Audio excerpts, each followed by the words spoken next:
Salutations à toutes et à tous. J'espère que la première vidéo faite sur le film lapsus, gros lapsus,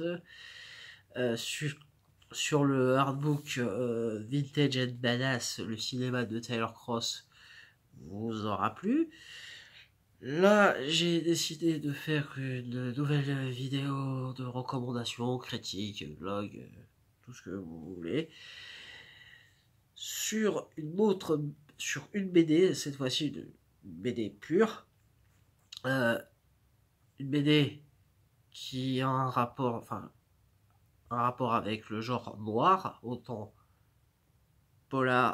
le film noir que le roman noir, qui est un genre que j'adore, qui est mon genre préféré. Tokyo Killers de Jiro Taniguchi et Natsuo Sekikawa.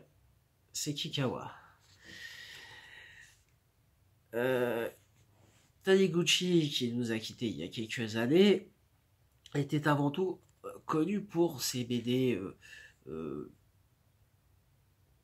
des drames du quotidien, enfin des histoires du quotidien. La première BD qu'on a eue, c'était L'homme qui marche chez Casterman, qui faisait partie du line-up d'ouverture des mangas, enfin de sa collection manga qui continuera plus tard, qui était surtout des BD publiés au Japon, parce qu'il n'y avait pas que du du manga fait par des Japonais, il y avait aussi des œuvres faites par des Français, du genre Jero par Alex Varenne. Il y avait Au nom de la famille, qui était un BD fait par des Américains, enfin sur un scénario de Jerome Sharin. Qu'est-ce qu'il y avait d'autre? God, God, que je conseille absolument, qui est génialissime. Et on a eu donc L'homme qui marche, qui est une BD que j'aime vraiment beaucoup, qui était l'excuse pour à l'époque où alors avant qu'on parle de cette BD, de ce manga-là, mandala, désolé, euh, un peu de contexte. On est aux alentours de 95-96. Euh, c'est l'époque où en France le club Dorothée est un, va s'arrêter. On a polémique sur polémique, notamment la guerre entre le club d'eau et le CSA d'Hervé Bourges. On comprendra qu'en fait c'est c'est qui va être aussi aidé par des affaires mêlant psychologues qui ne supportent pas certains dessins animés. On a l'affaire Très cher frère, dont la légende voudrait que la déprogrammation se fasse. Très cher frère, donc Onisamahe, euh, qui la légende voulant que Dorothée s'excuse en direct dans le JT de 20h de TF1. On n'a jamais eu les images, mais la légende le voulant ainsi. Il y avait auparavant Canon Survivant, c'est l'époque du méga carton de DBZ, de Dragon Ball Z. Et à ce moment-là, il y a une conjonction de plusieurs choses. Il y a la sortie du bouquin Le ras-le-bol des bébés zappeurs d'une femme politique dont je ne citerai pas le nom. Voilà, ne voulant pas être désobligeant, ne voulant pas être insultant, j'ai dit le titre, mais je n'en ferai pas plus. C'est l'époque où on commence euh, où le club d'eau, on est à un an, deux ou deux de l'arrêt total du club d'eau. Euh, et donc de l'arrêt total de diffusion de Japanimation. Il y aura quelques expériences un peu plus tard. Et c'est l'époque où le manga, il y a des expériences d'édition, de publication. Certains éditeurs essayent. Ça va être parfois des one-shots avant que ça reprenne de plus belle. 15 ans, 10-15 ans plus tard, l'échelle de la chronologie est, je vais pas dire très vague, disons que la notion du temps, tout ça pour dire que par exemple Delcourt va publier quelque chose, va publier la BD Lodos ou Silent Mobius, mais ça va s'arrêter là pour un bon moment. Euh, euh, Quelques éditeurs des éditeurs plus dans le franco-belge vont tenter. Semic, avec la prépublication de The Psychic Girl et Xenon. Xenon qui sera plus tard republié chez Panini, plus intégralement, alors que My The Psychic Girl, malgré que ce soit du Ryuichi Ikigami, qui est un dessinateur plus qu'apprécié, en plus c'est l'époque où on a publié le meilleur de Craig Freeman. Il y a le film de Christophe, le chef-d'œuvre de Christophe Gans.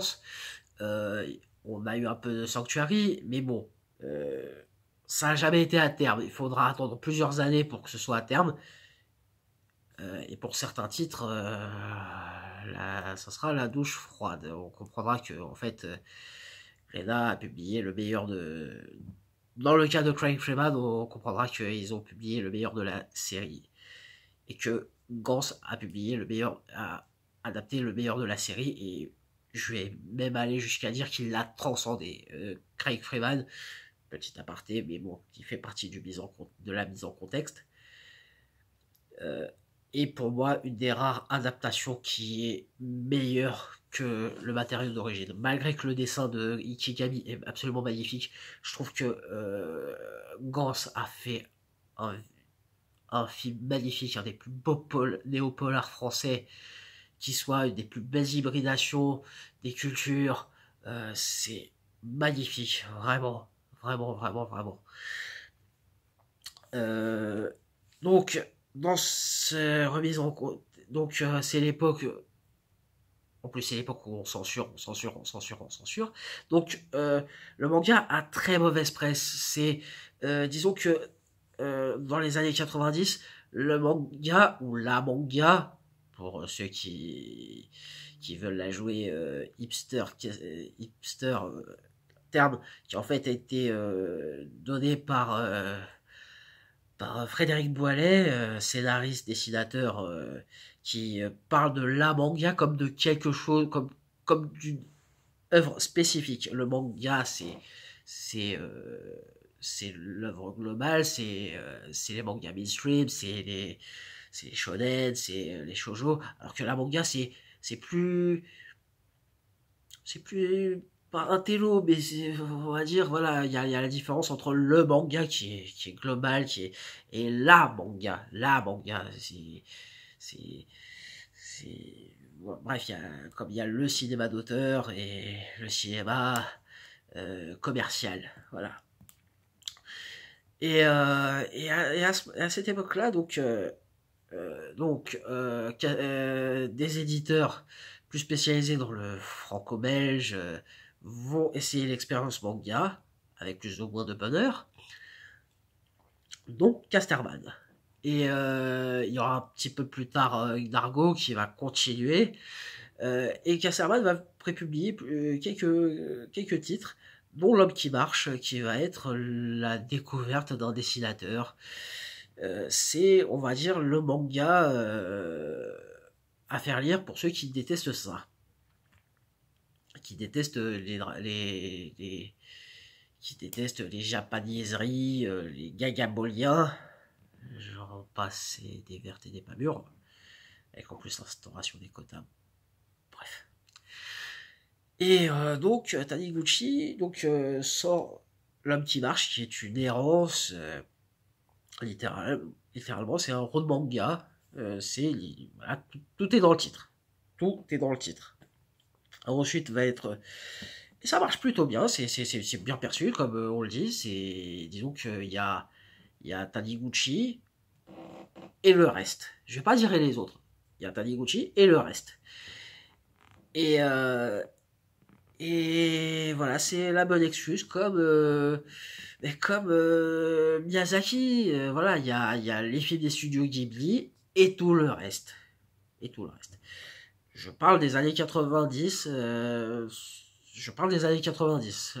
Limite jusqu'à, on va dire, jusqu'aux années 2000.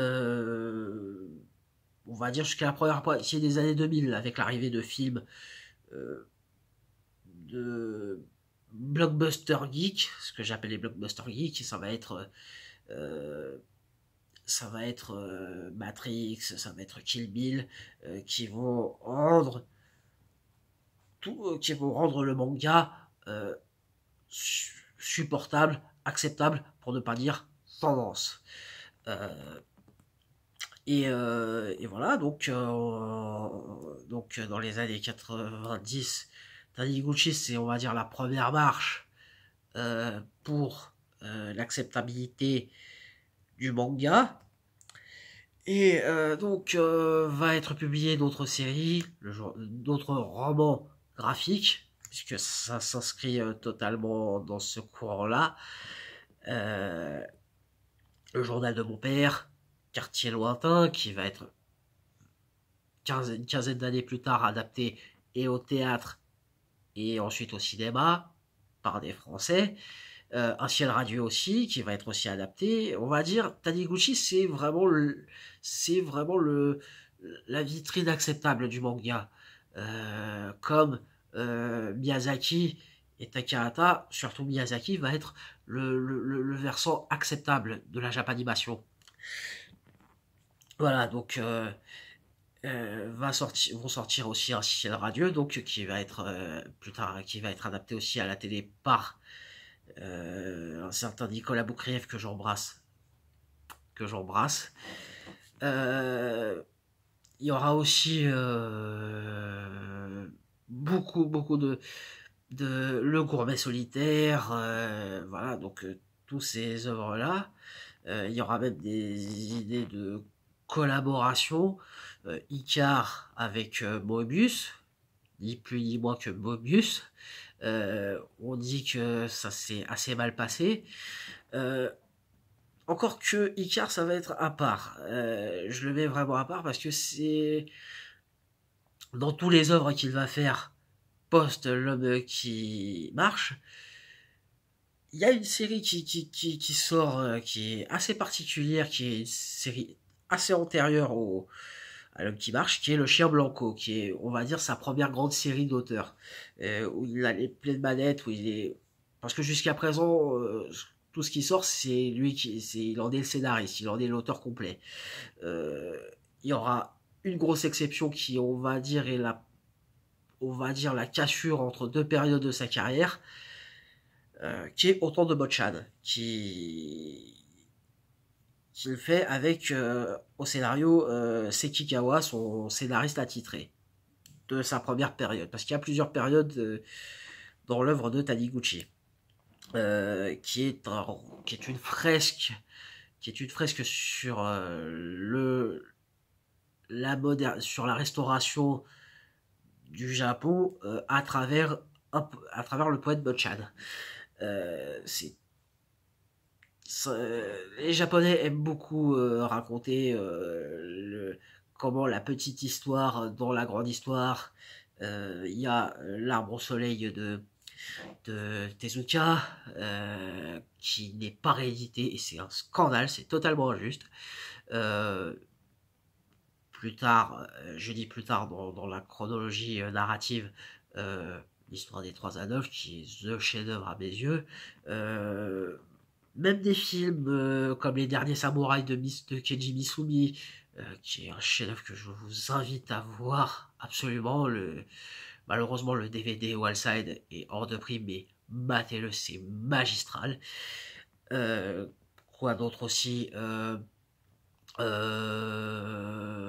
Anadoran de Fukasaku qui avec un gros casting qui raconte, on va dire, le Japon bohème, des auteurs, un peu l'équivalent du, du quartier latin à Paris, ou voilà, dans le Tokyo des années 20, euh, avec les poètes, les écrivains par obédience politique, mais qui malgré tout s'entendent, se rencontrent. C'est un peu aussi le pari des surréalistes, mais transposé, enfin, l'équivalent au Japon.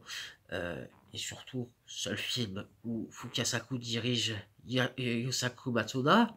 Voilà, et pas pour un film d'action, pas pour un film de Yakuza, mais pour un, un mélo historique. Voilà, et donc, autant de Bochan fait partie voilà, de ces récits contextuels. Et voilà, donc Taniguchi, auteur respectable quand on doit citer les mangas. Et pour les plus initiés d'entre tous, on sait que si on doit creuser plus loin dans l'œuvre de Taniguchi-san, on apprend qu'il a fait beaucoup de polars. J'adore le polar, je trouve que c'est un genre qui est massacré, qui est ignoré dans le manga. C'est soit des enquêtes procéduraux, enfin une enquête procédurale, soit c'est des thrillers post-Silence des agneaux, mais du récit noir hardboiled, c'est très rare. On a Craig Freeman, on a Sanctuary, on a les œuvres avec dessinées par Ikigami, on a City Hunter, mais City Hunter, et ça je dois le confesser, j'adore le potentiel, j'adore l'univers, le lore, pour parler actuel. J'aime le potentiel qu'a City Hunter, mais la série en elle-même, les coups de massue, les mokoji, tout ça, je ne peux pas, je ne supporte pas ça, je déteste ça. Kaori est un personnage qui a un beau background, j'adore le background des personnages, ça peut donner des œuvres magnifiques, mais je suis désolé, l'œuvre actuelle, l'œuvre qu'il est, je ne supporte pas. C'est ce qui fait que je me refuse, même s'il a réalisé son rêve, et je respecte ça, jamais je ne pourrais voir le film de Philippe Lachaud. Je ne peux pas. Je ne peux pas parce que il met en scène tout ce que je ne supporte pas dans City Hunter. City Hunter, pour moi, ça aurait pu être l'œuvre somme du manga hardboiled. Vraiment. Et les récits, les mangas hardboiled, voilà, je trouve que c'est très rare. C'est vraiment très rare. Euh, c'est pour ça que Gunsmith Cat, malgré des choses assez discutables, c'est une série que j'aime aussi, malgré, malgré des choses assez discutables que je ne développerai pas pour, voilà, pour éviter certaines accusations. Mais voilà, y a des choses très bien, il y a des choses auxquelles je n'arrive pas. Euh, euh, on va dire c'est très fétichiste, c'est super fétichiste sur pas mal de choses et d'autres, voilà. Bref. Et donc, c'est très rare les œuvres hardboiled, les récits noirs en manga, c'est très très rare. On a eu un OAV il y a de cela plus de 25 ans qui s'appelait The Hard, chasseur de primes, qui était édité chez Kazé, qui était voilà, qui était du polar d'action à la Joel Silver. Euh, et en fait, si on veut creuser, euh, ouais, on se rend compte que Taniguchi a commencé avec son scénariste Natsuo Sekikawa euh, par des œuvres noires, policières, mettant en scène des flics, des détectives privés. Ça va être tout d'abord Tokyo Ville ouverte ou Tokyo sans défense. En tout cas, Open City de son titre international, qui a l'air d'être un polar hardball qui n'a jamais été réédité. Jamais. Contrairement à d'autres. Ensuite, Trouble is My Business, qui a été depuis publié chez Kana, donc la division manga de Dargo, qui, un peu comme City Hunter, est beaucoup trop léger, même si ça reste assez sombre, mais pour moi, il y a ce que je ne supporte pas en moins lourd, en beaucoup moins lourd. Mais il y a des choses que, voilà, il y a pas mal de choses que je ne supporte pas. C'est pas que je n'aime pas l'humour, mais ça devient lourd, ça devient systématique. Et puis c'est des relations de personnages assez auxquelles je n'arrive pas. Je n'arrive pas à ça. C'est personnel. Après, c'est génial que ce soit publié, que ça a été publié, que ça a été traduit, que ce soit dispo chez nous. Et voilà, beaucoup de séries. Il y a notamment une série qui a été republiée, qui a été rééditée au Japon, qui est Lindo 3, qui est une sorte de Jules et Jim, version polar, où on a un trio, une femme et deux compagnons qui font des enquêtes, tout ça. Une BD qui a été publiée aux États-Unis, qui n'a jamais été, mais qui n'est pas écrit par Sekigawa, qui est Bankei New York, qui est l'histoire d'un tueur à gages japonais dans les rues de New York. C'est sorti aux États-Unis. Et la BD dont je vais parler plus longuement a été aussi publiée aux États-Unis chez Dark Horse. C'était l'époque où Dark Horse publiait notamment les Lone Wolf and Cub, avec les couvertures signées Frank Miller et Bill, le dessinateur d'Electra. Je vais pas écorcher son nom, je ne vais pas perdre mon temps à aller chercher devant mon PC. En commentaire, dites, bref. Donc les couvertures des Lone Wolf and Cub. Donc les mangas Hardboiled, c'est très très très rare. On a notamment les mangas de Takashi Ishii. Là c'est vraiment là on est là c'est déjà, faut être cinéphile, faut être un putain d'initié cinéphile. Je distingue les initiés et les hipsters. Je fais le distinguo. Euh, et donc les œuvres donc de Taniguchi. Euh, et donc on a Tokyo Killers. Donc c'est le titre. C'est le titre donné en Italie, puisque ça a d'abord été publié hors Japon, en Italie chez Panini. Alors, qu'est-ce que cela raconte En fait, c'est 5 histoires. En fait, une histoire d'intro, une histoire presque une préface et un postface qui n'ont rien à voir avec le reste des 3 autres histoires. Ce sont des histoires de pur polar, de pur roman noir. La première histoire qui s'appelle donc Good Luck City, qui est une histoire entièrement en couleur, qui raconte l'histoire d'un détective privé qui va d'enquête en enquête, de poursuite en poursuite, d'histoire d'amour en histoire d'amour. Et en fait, la particularité, c'est que je vais essayer de trouver une. Voilà. On a les dessins et les dialogues et le texte. On a le dessin au-dessus qui occupe 75 voire 80% de la planche, et des textes. Et les textes sont très particuliers parce que soit ça n'explique jamais l'action telle que montrée dans les dessins. Ça peut être un point de vue omniscience. Alors ça dépend, parce qu'en fait, il y a c'est à la première personne, sauf que c'est le héros, le protagoniste qui explique le fond de sa pensée, qui ne raconte jamais l'action qui se passe, ou quand c'est le cas, c'est des dialogues qui arrivent d'un coup. C'est vraiment il y a une connexion déconnectée, faut vraiment l'avoir en main entre le dessin et le texte. Et donc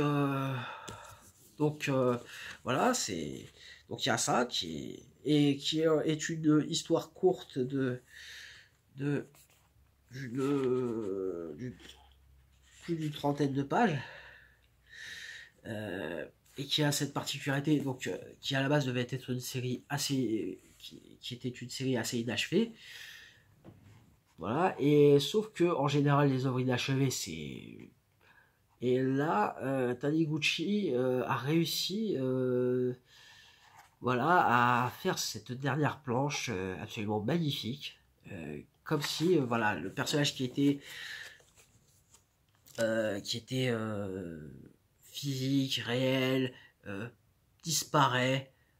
Plus il devient crayonné, plus il perd ses couleurs, plus il perd de l'ancrage, euh, euh, va devenir une espèce de souvenir qui disparaît comme les pluies, comme les larmes sous la pluie. C'est très beau, c'est du dessin absolument magnifique. Taniguchi, c'est. Et là, au service du polar, ça devient absolument magistral. Et ensuite, on a le 2. On a 3 histoires qui s'appellent donc Hotel Harbor View, The Restaurant of Los Niños Perdidos et Brief Encounter. Euh, voilà, il y a des rapports avec le cinéma assez évidents. Et la première histoire, qui est donc la plus connue, qui a été publiée, qui est celle qui a été publiée chez Dark Horse, c'est l'histoire d'un tueur traqué qui se réfugie à l'hôtel Harborview de Hong Kong.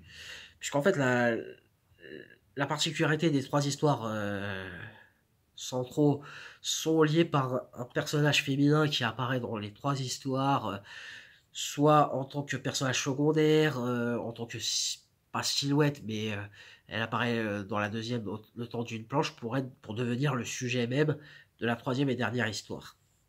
Troisième et dernière histoire qui a été aussi publiée chez Dark Horse.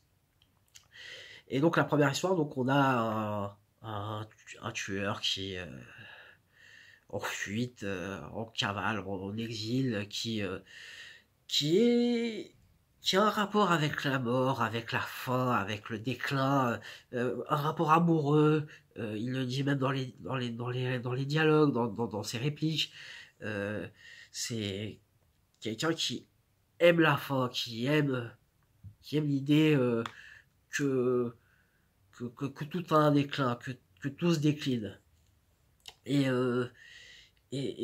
voilà, et il prend par exemple, il a une relation avec une prostituée qui pourtant lui dit pourquoi tu me prends moi, qui se fait relativement qui ne suit plus de première fraîcheur, alors qu'il y a des jeunes, parfois des vierges. Il dit non, moi je suis à Hong Kong. Hong Kong, c'est la fin de tout, c'est la fin de tout, donc tu es ce dont j'ai besoin. Donc et aussi par rapport à la relation avec le cinéma, il parle à un moment donné des films de la Nikatsu, notamment le fait que dans beaucoup de films euh, de polar de la Nikatsu de l'âge d'or, il y a beaucoup de gangsters japonais qui se réfugient à Hong Kong, un peu comme on se réfugie en Amérique du Sud dans Sorcerer ou le salaire de la peur. Le soleil de la peur, ça c'est beau ça. Euh, voilà, qui donne des histoires absolument magnifiques de films noirs, de drames noirs. Et sauf que lui, enfin le protagoniste principal dit oui, ça, Sauf que, enfin, dans les films, en général, ça commence généralement quand ils reviennent du, de Hong Kong ou de Macao. Sauf que moi, mon histoire va s'arrêter bien avant, va se terminer avant. Et je n'en dis pas plus de la conclusion, mais voilà, c'est du polar. Mais tout ça sur un twist où on comprend pourquoi, pourquoi il a ce rapport avec le déclin. Je parle même pas de, je vais au-delà de la mort. C'est vraiment le rapport avec le déclin. Donc ça, c'est une histoire, somme toute classique, mais très très beau. On est dans du film noir à la Casablanca. C'est beaucoup en huis clos, même si il y a des passages à l'extérieur. Ça m'a fait penser à un film que je développerai un peu plus tard, qui est Hong Kong Requiem de Masaru Konuma, qui se passe intégralement à Hong Kong. Et il y a ce charme, dispo chez Wildside, enfin, qui était dispo dans la collection roman porno, et qui, voilà, il y a ce côté. En fait, les films hongkongais tournés par les Japonais, il y a toujours ce côté mélancolique, existentiel. C'est le cas de Narazumono de Teruishi, avec Kenta Kakura, qui est film connu pour avoir inspiré à John Woo sur The Killer. Donc il y a ce côté euh, euh, de l'autre côté du miroir, ce côté le côté désorienté, mais comme on est désorienté après après une prise d'opiacé, d'opium. euh, c'est bref. Ensuite, la deuxième histoire, qui est cette fois-ci une histoire de vengeance. The Restaurant of Los Niños Perdidos, je vais raccourcir en Los Niños Perdidos, où c'est l'histoire d'un patron de bar calqué sur Jean Gabin. Vraiment, je ne plaisante absolument pas. Je vais trouver un dessin. Voilà. Ça, c'est Gabin. C'est Gabin, acteur, enfin, considéré comme le summum de l'acteur français euh, dans le monde, et qui donc a perdu sa fille massacrée, assassinée par un détraqué qui malheureusement a l'immunité diplomatique par des histoires politiques, a réussi à s'échapper et, et, euh, et protéger.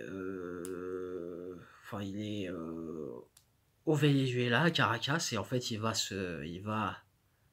donc ce patron de bar va s'installer à Caracas pour retrouver le meurtrier. Il s'installe, il vit sa vie, rencontre une, une professionnelle. Il y a beaucoup, enfin, ça fait partie de la mythologie noire, hein, comme j'aime à le dire. Il y a les femmes fatales, il y a différents types de femmes. Il y a les princesses en détresse, les femmes fatales. Parfois tout se mélange. Et donc il s'installe, il vit une vie, et jusqu'au moment où il va retrouver le responsable de son grand malheur. Euh, et la troisième et dernière histoire, donc Brief Encounter, c'est donc ce personnage de la tueuse à gages qui apparaît dans les trois autres histoires. Cette fois, elle en est le sujet, elle en est l'héros, elle en est la protagoniste cette fois-ci, et en fait, euh, elle est appelée pour un contrat, et en fait, elle doit tuer un ancien mentor. Euh, Sauf que le jour où elle va le retrouver, donc il y a le mentor histoire classique de l'ancien tueur auquel les organisations met un contrat Voilà, et cette femme a un rapport très particulier avec cette cible, rapport très particulier qui va même jusqu'à la motiver à remplir ce contrat, à s'estimer la seule digne à accomplir son contrat. Voilà, en gros, c'est l'histoire classique, enfin, c'est l'histoire, j'allais dire classique, mais rien n'est classique. C'est, voilà,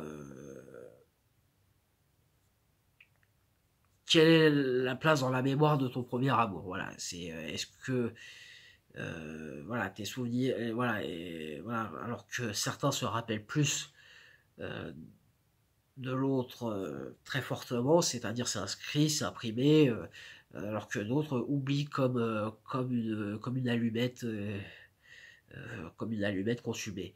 C'est c'est assez, c'est très beau. Euh, Au niveau des dessins, celui-ci donc se passe à Paris.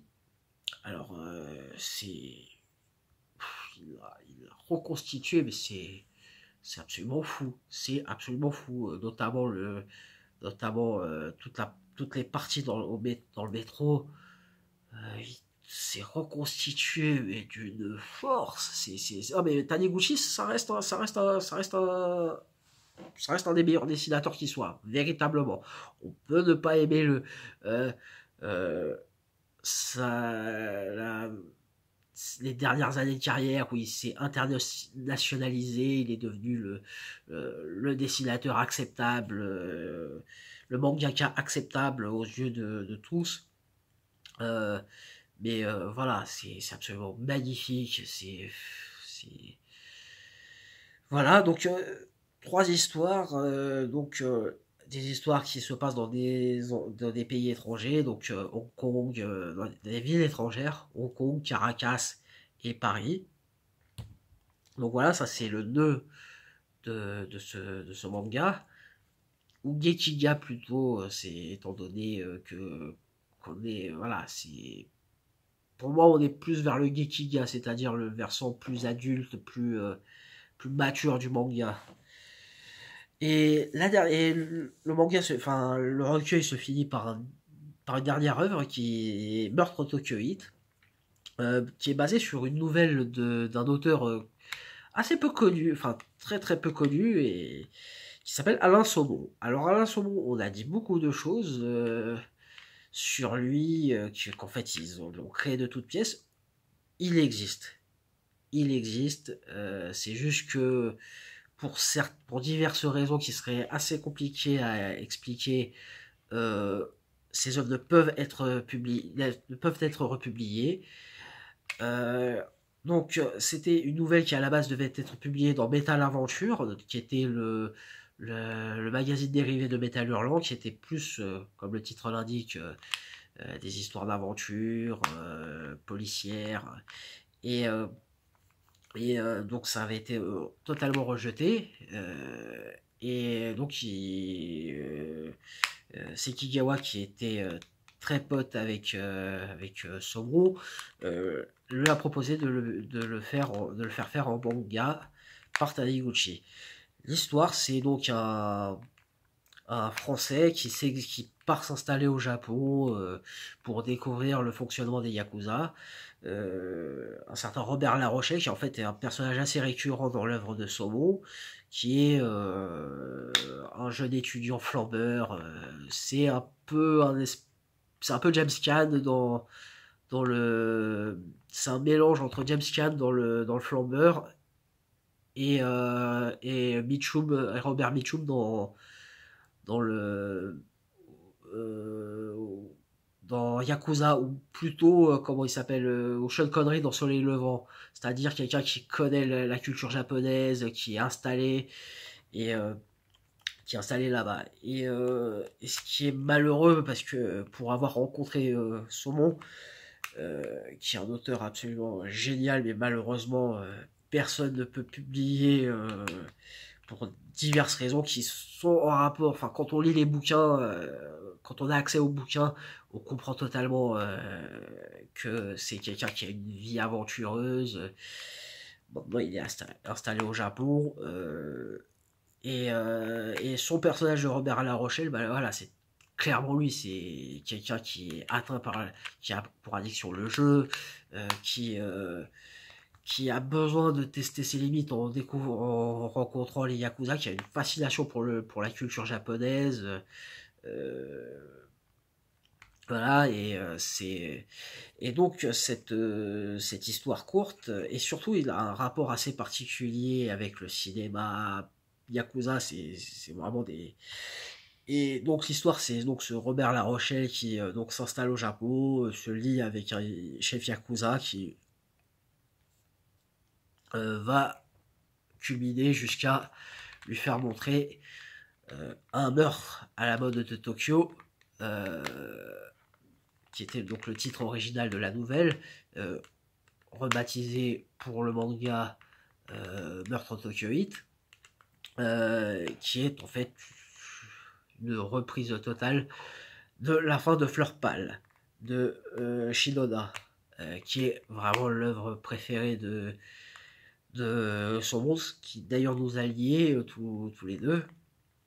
Euh, et donc voilà, c'est une reprise totale, sauf que au lieu de la belle Mariko Kaga chez Shinoda, cette fois-ci c'est un gaijin, enfin un occidental, qui va assister à ce meurtre triste, ou comme il le dit dans le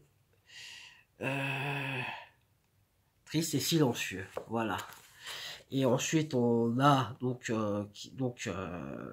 c'est l'histoire conclusive de ce recueil, et qui se termine d'ailleurs par une postface de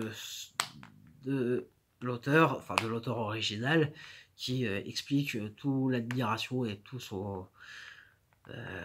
le respect qu'il a envers l'adaptation faite par Taniguchi et Sekikawa. Voilà. C'est si on aime le polar, si on aime les histoires, le polar à la mode japonaise, vraiment, enfin, achetez-le, prenez-le, c'est pas très cher, euh, c'est du manga absolument magnifique. Voilà, c'est Taniguchi au service du polar, et du polar au premier degré, pas comme Trouble is My Business. Même si ça reste cool, ça reste très cool. Celui-ci en plus a l'excuse d'être un simple recueil qui est moins cher que un tome de Trouble is My Business. Après, le format n'est pas le même.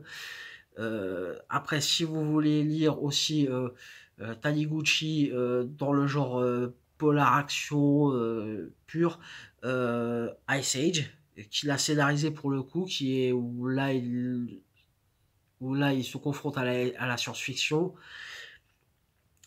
sur deux tomes.